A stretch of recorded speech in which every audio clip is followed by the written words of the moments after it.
History lesson for the day. On this exact route that I'm paddling now, a very vibrant slave trade for 4 centuries happened. For a period from 1500 to 1900, there was an estimated 10 to 15 million people taken from Africa to the Americas. Now, during my 2 weeks here, there wasn't a single call on the radio here from another ship in a 100-kilometer radius. I'm out in the wilderness here, man. There are no other ships. If I look on the charts, there's a couple of 100 kilometers away from me.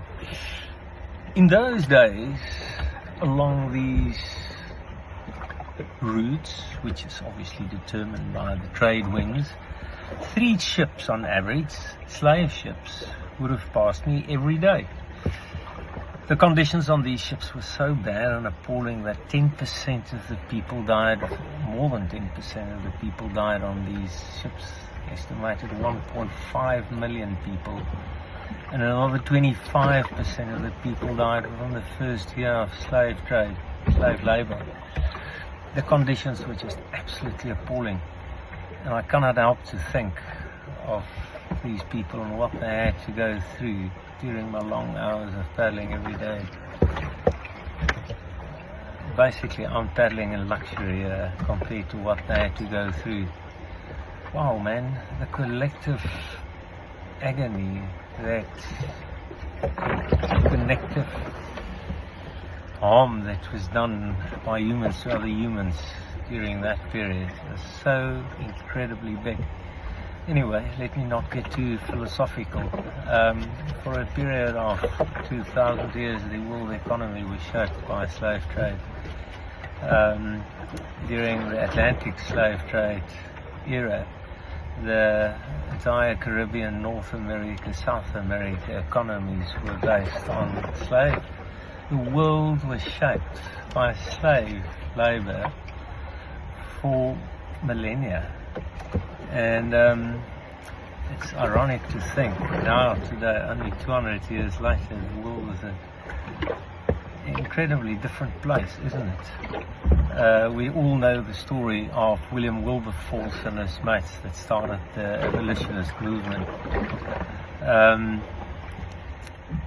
Although the English can't beat the Springboks at rugby, we have to credit them for the abolishment of slave labor. The first country to start with that. That's a big word for me. Anyway, the abolitionist movement not only meant the end of slavery, but, in my humble opinion, also started a momentum amongst humanity where we question our own moral values more and more. Even though today it's to a level where we question the questions. Anyway, what was the effect that the world is an exponentially better place today? It's more educated, it's healthier, it's wealthier, longer life expectancy. I mean, today we've got a life expectancy, average life expectancy of 3.5 times that of a slave. The luxury that a middle income person lives in is 10 times more in real terms than that of a very, very rich man 200 years ago. I mean, just think of modern medicine, travel. We live like absolute kings, you know. In the entire history of Homo sapiens, we live like absolute kings, and if we take that trajectory, in 100 years from now, this world is going to be incredible friendly and lovely place. Touch wood.